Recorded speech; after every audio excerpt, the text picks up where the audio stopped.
आज हम बात करेंगे एक ऐसी बुक जिसने पब्लिश होते ही पूरी दुनिया में तहलका मचा दिया था।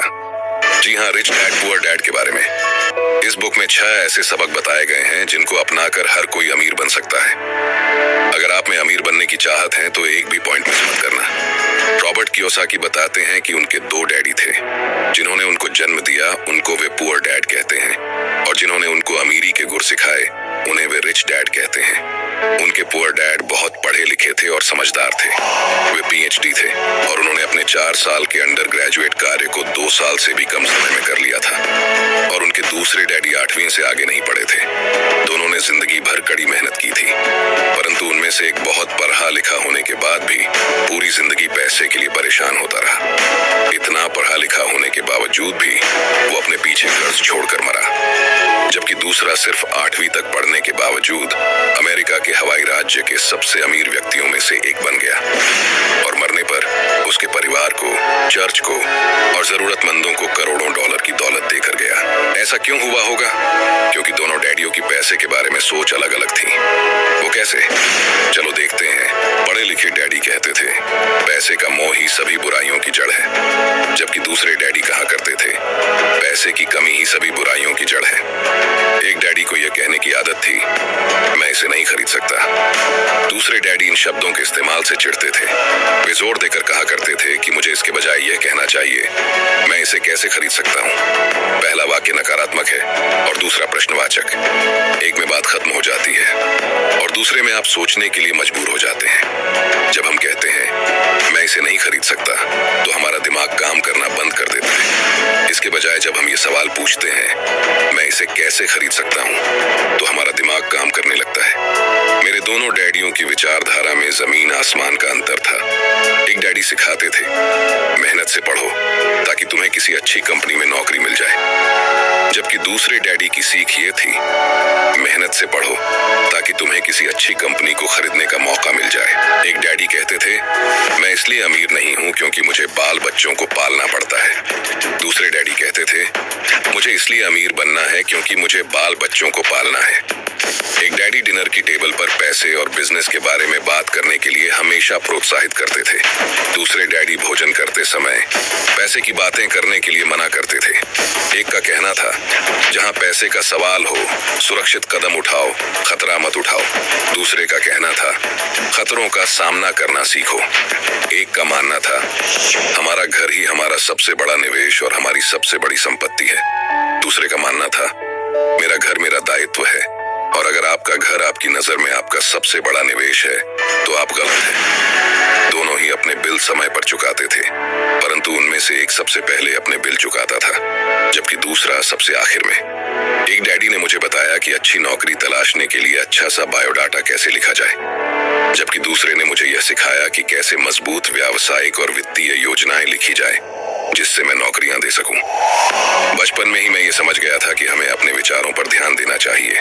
मैंने देखा कि मेरे गरीब डैडी इसलिए गरीब नहीं थे क्योंकि वे कम कमाते थे, बल्कि इसलिए गरीब थे क्योंकि उनके विचार और काम गरीबों की तरह थे। अमीर डैडी के साथ में जब रॉबर्ट की शिक्षा शुरू हुई तब वे केवल 9 साल के थे। रिच डैड ने उनको 30 सालों तक कुल 6 महत्वपूर्ण सबक सिखाए, और यह पुस्तक उन्हीं 6 महत्वपूर्ण सबकों के बारे में है। और अब मैं आपको वही 6 महत्वपूर्ण सबक बताऊंगा जिनकी बदौलत रॉबर्ट के डैडी अमीर बन गए और रॉबर्ट भी। तो इन 6 पॉइंट्स को ध्यान से सुनना और एक भी पॉइंट मिस मत करना। सबक नंबर 1, अमीर लोग पैसे के लिए काम नहीं करते बल्कि पैसा उनके लिए काम करता है। गरीब और मध्य वर्गीय लोग पैसे के लिए काम करते हैं, अमीरों के लिए पैसा काम करता है। जी हाँ, आपने बिल्कुल सही सुना। कोई भी अमीर इंसान पैसों के लिए काम नहीं करता, बल्कि वो कुछ ऐसा करते हैं कि पैसा ही उनके लिए काम करने लगता है। एक गरीब और मिडिल क्लास आदमी रैट रेस में फंस जाता है और उसमें से कभी बाहर नहीं आ पाता। अब रैट रेस होता क्या है, पहले हमें यही समझना पड़ेगा। रॉबर्ट कहते हैं कि जब भी किसी गरीब आदमी को या किसी मिडिल क्लास आदमी को नौकरी मिलती है तो वो तुरंत अगले महीने से ही अपने लिए कुछ नई चीज खरीदने के लिए बेताब हो जाता है। वह अपने लिए महंगी महंगी ऐशो आराम की चीजें खरीद लेता है। महंगे कपड़े, महंगे जूते, महंगा फोन, महंगा लैपटॉप और बढ़िया सी कार। और फिर शुरू हो जाता है ईएमआई का ट्रैप। ऐसे ईएमआई जो सालों साल तक देने पड़ते हैं, जिससे वह बाहर कभी नहीं निकल पाता। उसे हर महीने अपने EMI देने होते हैं। अगर वह 1 महीने के लिए भी काम पर नहीं जाएगा तो उसके मन में डर बैठ जाता है कि वह कैसे अपने EMI भर पाएगा और कैसे अपना कर्ज उतर पाएगा। कहीं बैंक वाले उसकी कार उठाकर ना ले जाए। अगर ऐसा हुआ तो उसकी समाज में क्या इज्जत रह जाएगी।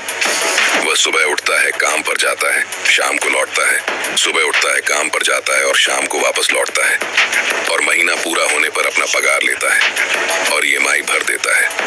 यही सिस्टम हर दिन हर महीने चलता रहता है और इस लंबे ट्रैप में वह इस कदर फंस जाता है कि इस ट्रैप से वह कभी बाहर निकल ही नहीं पाता।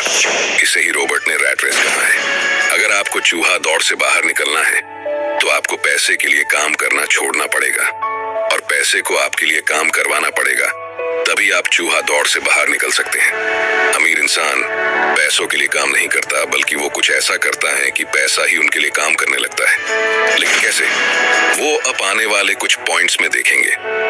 वीडियो में बने रहिए और अंत तक देखते रहिए, क्योंकि आने वाले पॉइंट्स बहुत ही इंटरेस्टिंग होने वाले हैं। सबक नंबर 2, पैसे की समझ क्यों सिखाई जानी चाहिए।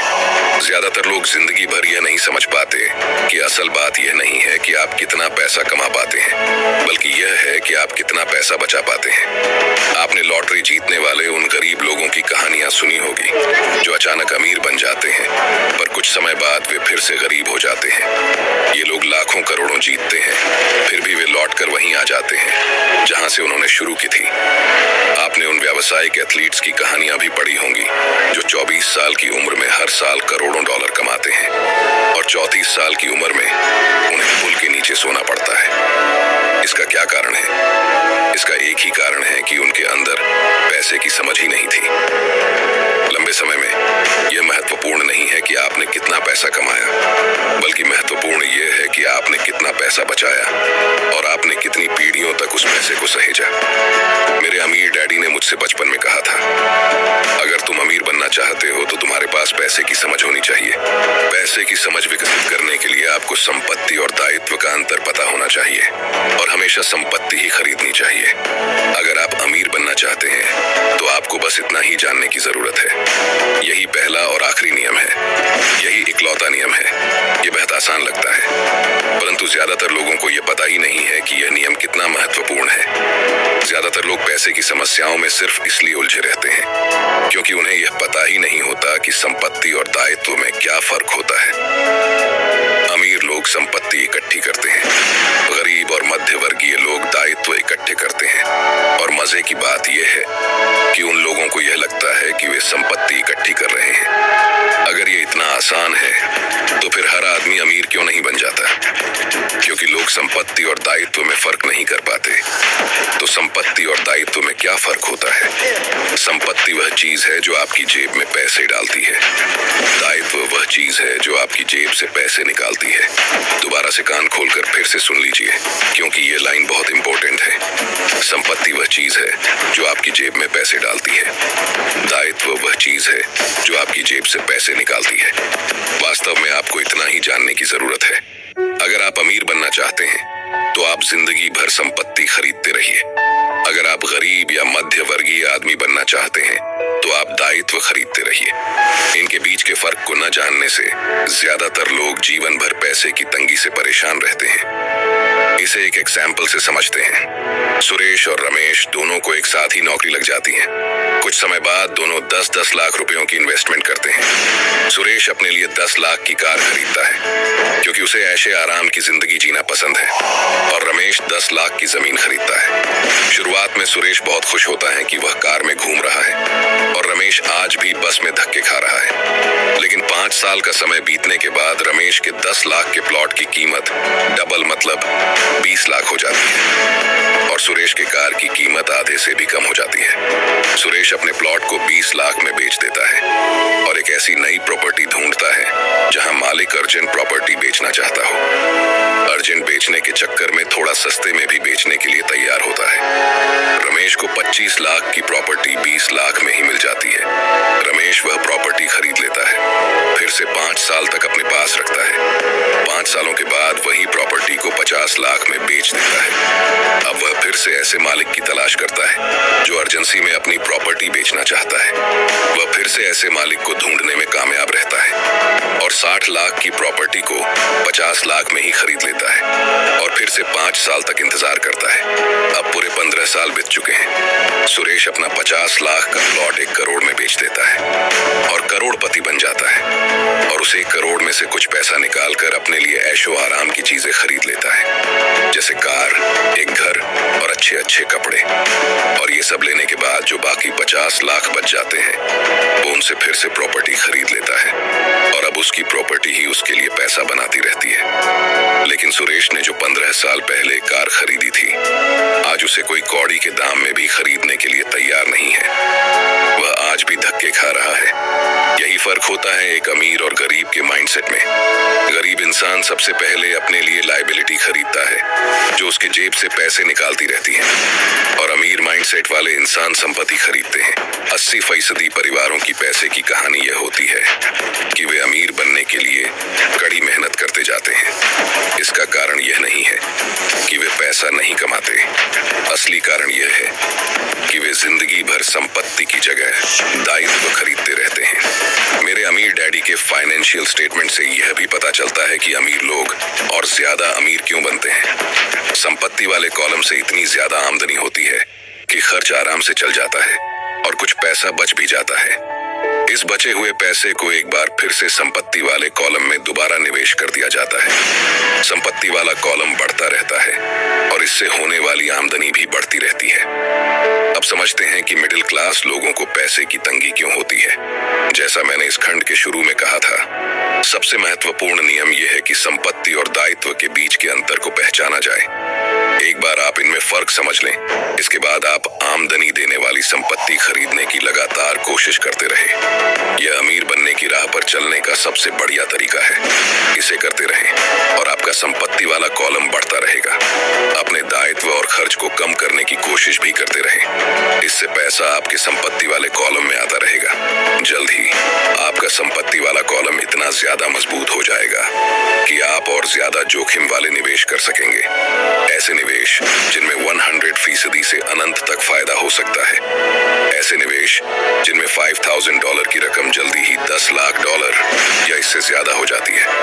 और ऐसे निवेश को ही मिडिल क्लास लोग बहुत जोखिम भरा मानते हैं और कभी रिस्क लेते ही नहीं। निवेश जोखिम भरा नहीं है, ये उस व्यक्ति की पैसे की नासमझी है। वित्तीय निरक्षरता है जो उसे बहुत जोखिम भरा बना देती है। इस आसान सबक को याद रखें। अमीर संपत्ति खरीदते हैं, गरीब केवल खर्च करते हैं। मध्य वर्ग दायित्व खरीदता है परंतु यह सोचता है कि वह संपत्ति खरीद रहा है। सबक 3, अपने काम से काम रखो। क्या इसका मतलब ये है कि चुपचाप से अपने काम पर जाओ और बिना किसी की तरफ देखे अपना काम करके वापस आ जाओ?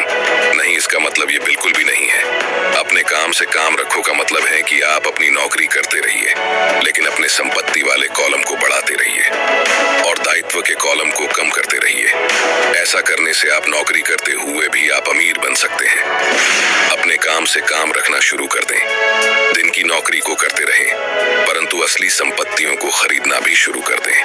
परंतु ऐसे दायित्वों या व्यक्तिगत चीजों से बचें जिनकी कीमत एक बार घर लाने पर कम हो जाए।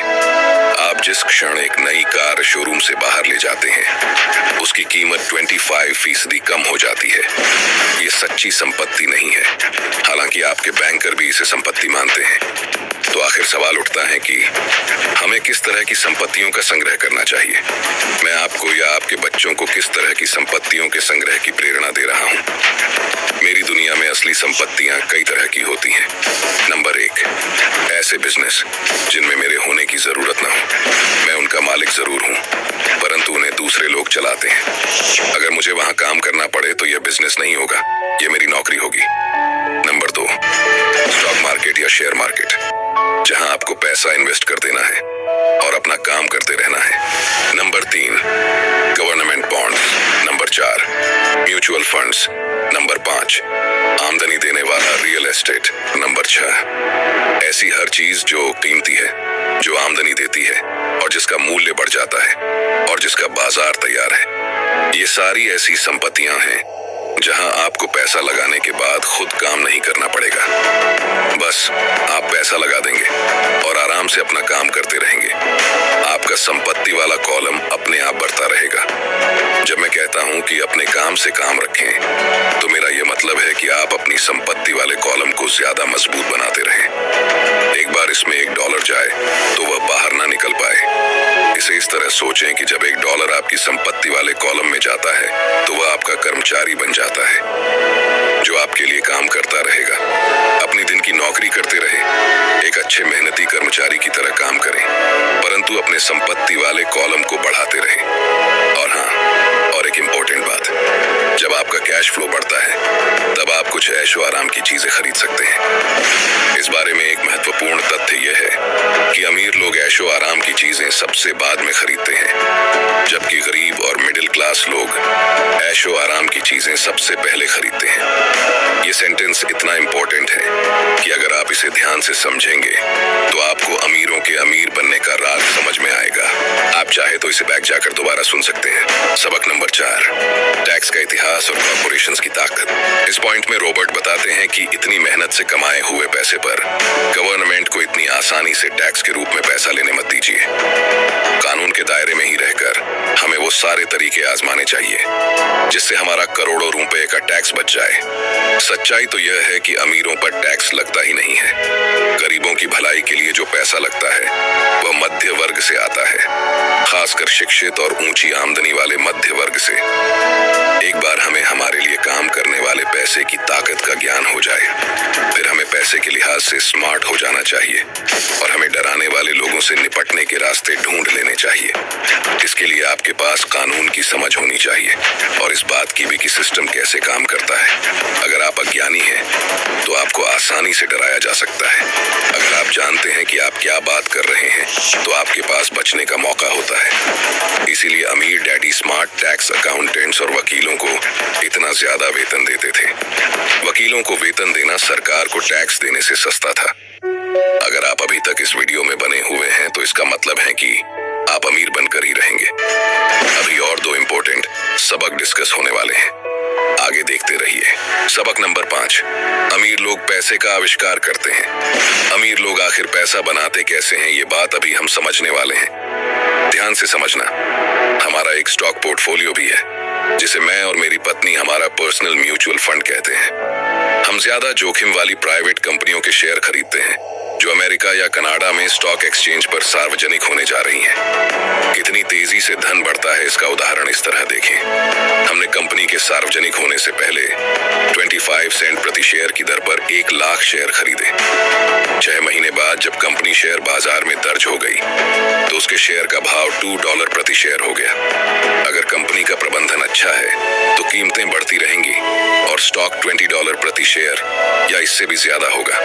ऐसे भी कई वर्ष रहे हैं जब हमारे $25,000 1 साल से भी कम समय में $10 लाख बन गए हैं। यह जुआ नहीं है अगर आप जानते हैं कि आप क्या कर रहे हैं। यह जुआ तब होता है अगर आप सौदे में अपना पैसा फेंक रहे हैं और भगवान से सफल होने की दुआ कर रहे हैं।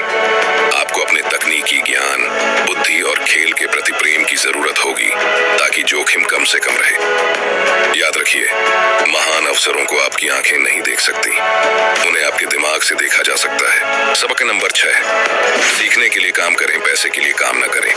जब मैं अपनी कक्षा से पूछता हूँ आप में से कितने मैकडॉनल्ड से अच्छा हैमबर्गर बना लेते हैं, तो लगभग सभी विद्यार्थी अपने हाथ खड़े कर देते हैं। मैं फिर पूछता हूँ अगर आप में से ज्यादातर बेहतर हैमबर्गर बना लेते हैं तो ऐसा क्यों होता है कि मैकडॉनल्ड आपसे ज्यादा पैसा बना लेता है? जवाब साफ है, मैकडॉनल्ड बिजनेस सिस्टम में आपसे अच्छा है। ज्यादातर प्रतिभाशाली लोग सिर्फ इसलिए गरीब होते हैं क्योंकि वे अपना सारा ध्यान बेहतर हैमबर्गर बनाने में लगाते हैं और बिजनेस सिस्टम के बारे में कुछ नहीं जानते। दुनिया प्रतिभा संपन्न गरीब लोगों से भरी पड़ी है। अक्सर वे या तो गरीब हैं या फिर पैसे की समस्या से जूझ रहे हैं या अपनी क्षमताओं से कम पैसा कमा रहे हैं और इसका जिम्मेदार उनके ज्ञान का विषय नहीं है बल्कि उनका अज्ञान है। वे एक बेहतर हैमबर्गर बनाने की दक्षता को पैना करने में ही लगे रहते हैं और हैमबर्गर को बेचने और उसे घर तक पहुंचाने की दक्षता पर बिल्कुल भी ध्यान नहीं देते हैं। शायद मैकडॉनल्ड सबसे अच्छे हैमबर्गर नहीं बनाता है, परंतु वे एक मूलभूत रूप से औसत हैमबर्गर को बेचने और उसे घर तक पहुंचाने में सर्वश्रेष्ठ है। इस पॉइंट को अच्छे से समझना जरूरी है। अगर समझ में ना आए तो दोबारा सुन लेना। मैं युवा लोगों को यही सलाह दूंगा कि नौकरी खोजते समय वे इस बात पर कम ध्यान दे कि वे कितना कमा रहे हैं, लेकिन इस बात पर ज्यादा ध्यान दे कि वे कितना सीख रहे हैं। रास्ते पर आगे की तरफ देखकर यह तय करे कि किसी खास प्रोफेशन को चुनने के पहले और चूहा दौड़ में फंसने से पहले वे किन योग्यताओं में पारंगत होना चाहते हैं। जिंदगी बहुत हद तक जिम जाने की ही तरह है। इसमें सबसे दर्द भरा हिस्सा वहां जाने का फैसला लेना है। एक बार आप यह फैसला कर लेते हैं तो बाकी सब आसान हो जाता है। ऐसे कई दिन आए हैं जब मैं जिम जाने के नाम से कांप जाता हूँ, परंतु एक बार मैं वहां पहुंच जाता हूँ और काम शुरू कर देता हूँ तो मुझे इसमें मजा आने लगता है। जब मैं वहां से निकलता हूँ तो मुझे हमेशा खुशी होती है कि मैं वहां गया था। तो दोस्तों, ये थे वो 6 सबक जो रिच डैड ने रॉबर्ट कियोसाकी को सिखाए थे और जिनकी बदौलत वे अमेरिका हवाई राज्य के सबसे अमीर आदमी बन गए थे। लेकिन अंत में मैं आपको एक बोनस पॉइंट बताने जा रहा हूँ, जिसको समझे बगैर आप इस किताब को और अमीरी के राज को अच्छे से समझ नहीं पाओगे। तो ध्यान से सुनना। 3 तरह के इनकम। अकाउंटिंग की दुनिया में 3 अलग अलग प्रकार के इनकम होते हैं। नंबर 1 अर्जित आय, नंबर 2 निष्क्रिय आय, नंबर 3 पोर्टफोलियो आय। जब मेरे असली डैडी ने मुझसे कहा था स्कूल जाओ, अच्छे नंबर लाओ और एक सुरक्षित नौकरी खोजो, तो वे मुझे यह सुझाव दे रहे थे कि मैं अर्जित आय के लिए काम करूं। जब मेरे अमीर डैडी ने कहा अमीर लोग पैसे के लिए काम नहीं करते, वे पैसे से अपने लिए काम करवाते हैं, तो वे निष्क्रिय आय और पोर्टफोलियो आय के बारे में बात कर रहे थे। ज्यादातर मामलों में निष्क्रिय आय रियल एस्टेट के निवेशों से हासिल होती है। पोर्टफोलियो आय पेपर एसेट्स से प्राप्त होती है। पेपर एसेट्स यानी स्टॉक, बॉन्ड और म्यूचुअल फंड। पोर्टफोलियो आय वह आय है जिससे बिल गेट्स दुनिया के सबसे अमीर आदमी बन गए। वे अर्जित आय के द्वारा अमीर नहीं बने। अमीर डैडी कहा करते थे अमीर बनने की कुंजी है अर्जित आय को निष्क्रिय आय और पोर्टफोलियो आय में जितनी जल्दी संभव हो सके बदलने की योग्यता। इस लाइन को भी दोबारा सुन लेना। वे कहते थे अर्जित आय पर टैक्स सबसे ज्यादा लगता है, सबसे कम टैक्स निष्क्रिय आय पर लगता है। ये एक और कारण है कि आप अपने पैसे से अपने लिए कड़ी मेहनत करवाएं। सरकार उस आय पर ज्यादा टैक्स लगाती है जिसके लिए आप कड़ी मेहनत करते हैं, और उस आय पर कम टैक्स लगाती है जिसके लिए आपका पैसा कड़ी मेहनत करता है। तो दोस्तों, ये थी रिच डैड पुअर डैड की कंप्लीट बुक समरी। लेकिन मैं चाहता हूँ कि ये बुक जीवन में एक बार नहीं बल्कि बार बार सभी को पढ़नी चाहिए। अगर आप इस बुक को खरीदना चाहते हैं तो हिंदी और इंग्लिश दोनों बुक की लिंक डिस्क्रिप्शन में मिल जाएगी। ये वीडियो आपको कैसा लगा कमेंट सेक्शन में जरूर बताना, और पसंद आए तो लाइक कर देना।